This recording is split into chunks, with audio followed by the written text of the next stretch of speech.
Hello, welcome to Anita the Pedagogue channel. Today we want to look at a poetry analysis of Gabriel Okara's poem, Once Upon a Time. Let us look at our lesson objectives for today. We will look at a biography of the poet, the title, the structure of the poem, the stanza-by-stanza analysis, the literary devices, the themes, and some likely examination questions. A biography of the poets. Gabriel Okara is a Nigerian poet and novelist who is considered one of the foremost African writers of the 20th century. He was born in Bayelsa State, Nigeria, and grew up in traditional Ijaw community. Okara worked as a bookbinder before becoming a civil servant and later a teacher. In 1953, Okara published his first poem, The Call of the River Nan, which is widely regarded as a landmark in modern African literature.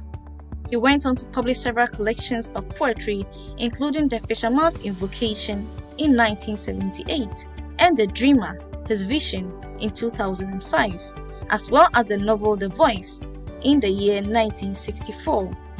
Okara's work often explores the clash between traditional African culture and the influence of Western civilization.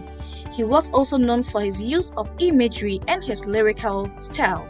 In addition to his writing, Okara was an advocate for Nigerian independence and served as a cultural ambassador for the country. He was awarded the Nigerian National Order of Merit in 2010 for his contributions to Nigerian literature. Having learned this about our poets, let's go on and look at the title Once Upon a Time, which immediately suggests to the reader or listener that the poem is a story typical of folklore, where you sit by the fire to tell a story. Once upon a time, and then we say time, and then the story goes on. So it is a narrative poem commenting on the loss of human connection and the need to rediscover our true selves. Let's move on and look at the stanzas. Stanza 1.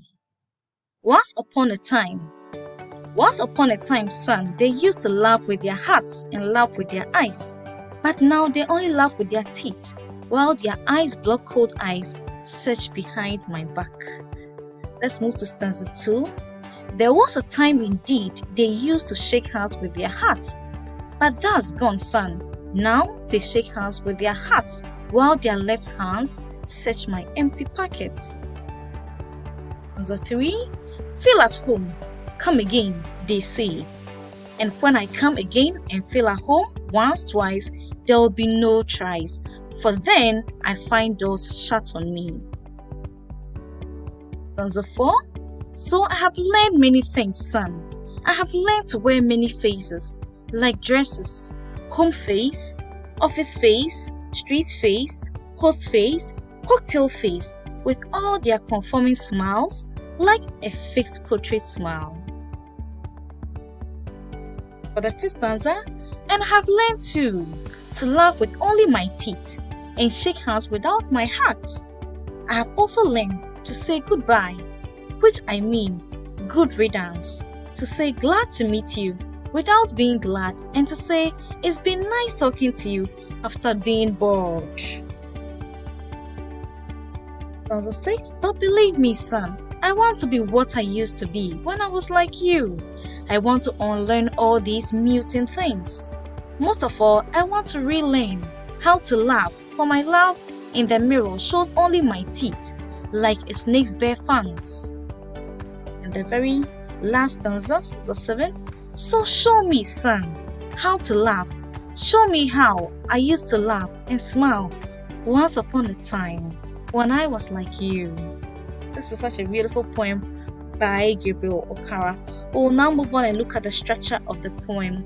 This poem is 43 lines long and divided into 7 stanzas. Each stanza discusses a unique issue.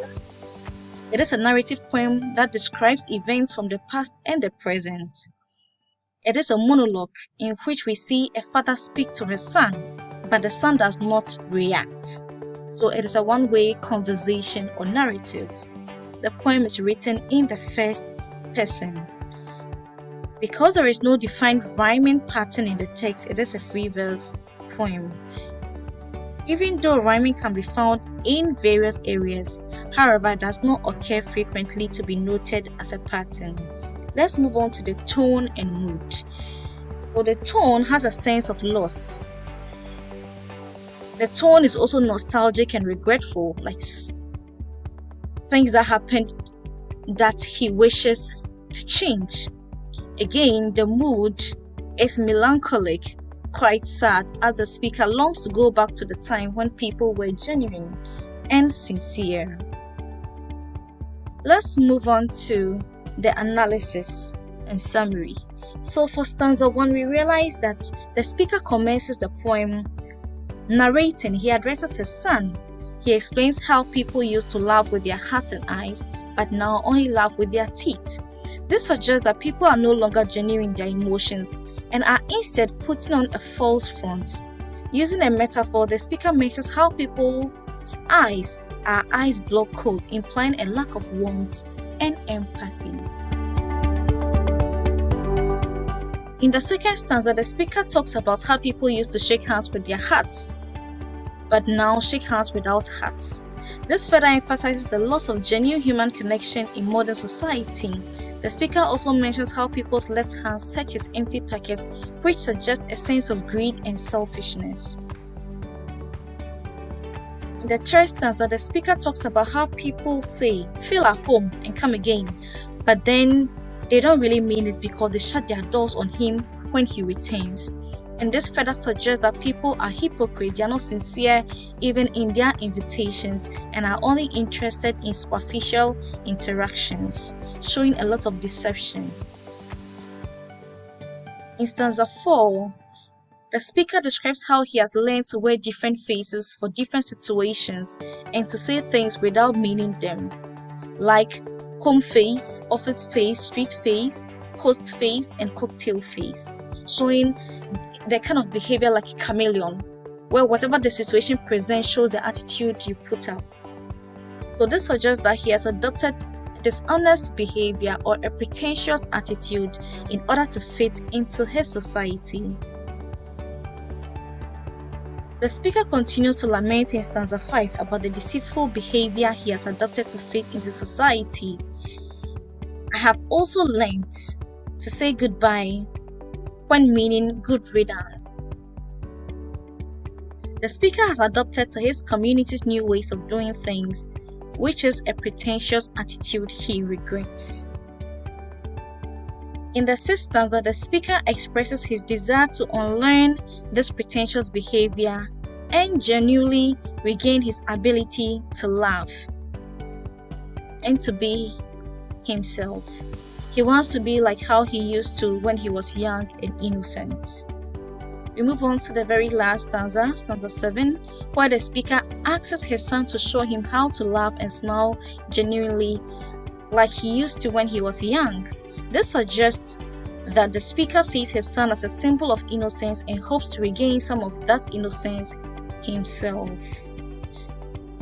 We'll now quickly move on to the literary devices, and I would like us to look at symbolism. The speaker's laugh in the mirror that shows only his teeth like a snake's bare fangs symbolizes the loss of genuine emotions and the facade of modern social norms, how false societal norms and behavior has become. Also, there's the use of contrast between the use of past and present throughout the poem, especially emphasizing the loss of genuine emotions and the facade of social conventions.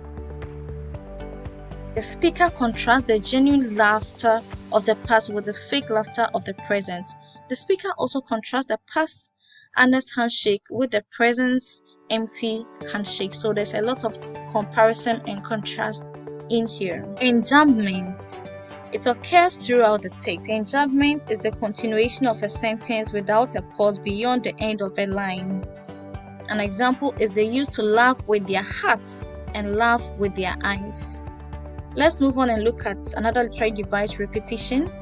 The words laugh, smile, teeth, shake hands have been repeated. Also, the sentence I have learned once upon a time, and also I have learned to wear many faces like dresses, home face, office face, street face, host face, hotel face. So if you look at this very sentence, the word face has been repeated so many times.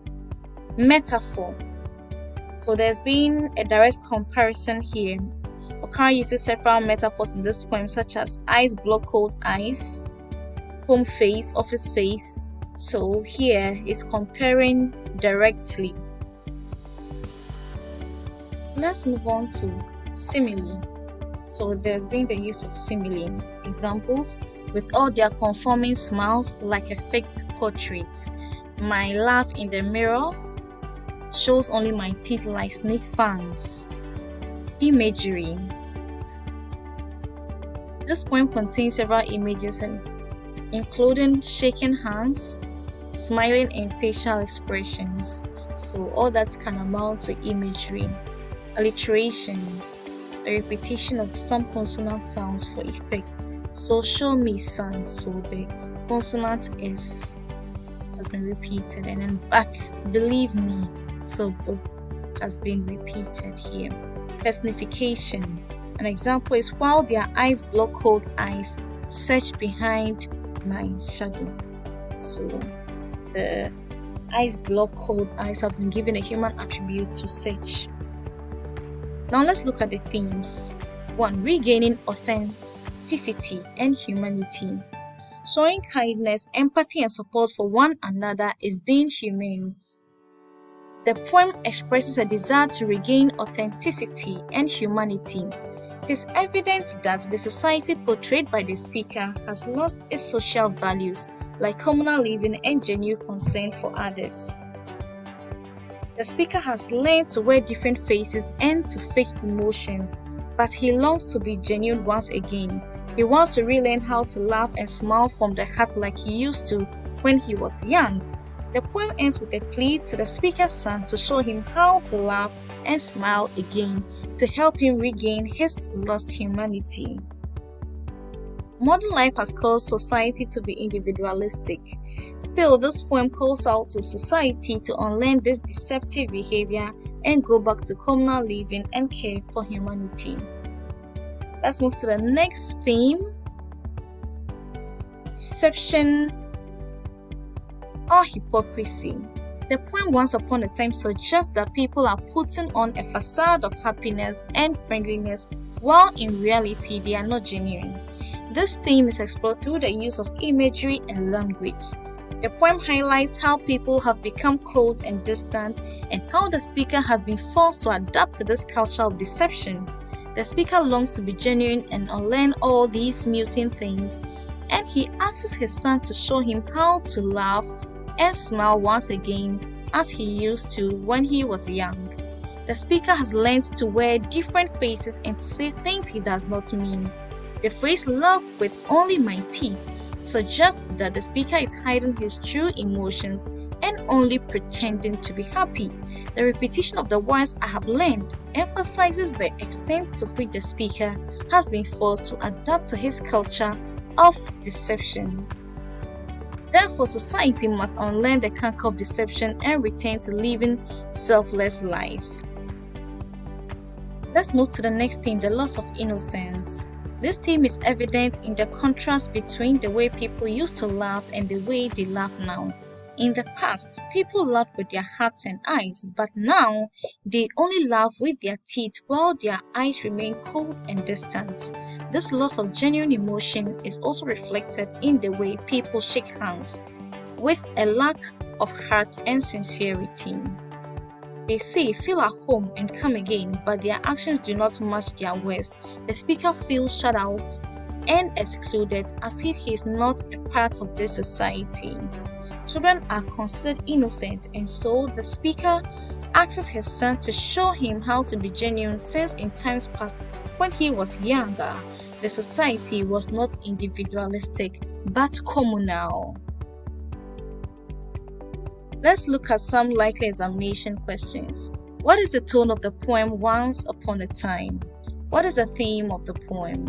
What is the implication of the phrase "eyes block cold eyes"? Explain the significance of the phrase "shake hands without hats." What is the significance of the phrase "search behind my shadow"? What does the phrase "wear many faces like dresses" imply? What is the implication of the phrase "laugh with only my teeth" in the poem? What is the significance of the phrase "say goodbye when I mean good riddance"? The phrase "relearn how to laugh" in the poem suggests. What is the significance of the title? Hope this lesson was useful to you. Do like, share, comment, and subscribe to this channel. And do share with us in the comment section what literature poem or novel you want us to make an analysis on in our next video.